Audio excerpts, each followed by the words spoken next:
আজকে আমাদের কোচবিহার জেলা সভাপতি হিপ্পিদা ওনার নির্দেশক্রমে আমাকে যে দায়িত্ব দেওয়া হয়েছে সেক্রেটারি পদে, আগামী দিনে দলকে যাতে সুষ্ঠুভাবে পরিচালনা করা যায় সেই দায়িত্ব আমি যথাসাধ্যভাবে পালন করার চেষ্টা করব।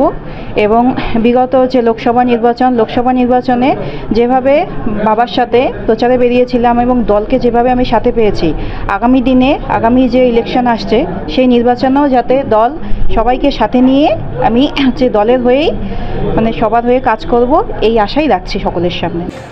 আজকে আমাদের কোচবিহার জেলা সভাপতি হিপ্পিদা ওনার নির্দেশক্রমে আমাকে যে দায়িত্ব দেওয়া হয়েছে সেক্রেটারি পদে, আগামী দিনে দলকে যাতে সুষ্ঠুভাবে পরিচালনা করা যায় সেই দায়িত্ব আমি যথাসাধ্যভাবে পালন করার চেষ্টা করব। এবং বিগত যে লোকসভা নির্বাচনে যেভাবে বাবার সাথে প্রচারে বেরিয়েছিলাম এবং দলকে যেভাবে আমি সাথে পেয়েছি, আগামী যে ইলেকশন আসছে সেই নির্বাচনেও যাতে দল সবাইকে সাথে নিয়ে আমি যে দলের হয়েই সবার হয়ে কাজ করব এই আশাই রাখছি সকলের সামনে।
কেসরি লাইট হাউস এবং কেসরি লাইট হাউস নিজেদের রান্নাঘরকে আরো অত্যাধুনিকভাবে সাজাতে সমস্ত কিছু পেতে চলে আসুন নৈহাটি গৌরীপুর চৌমাথা বাজার কেসরি লাইট হাউস।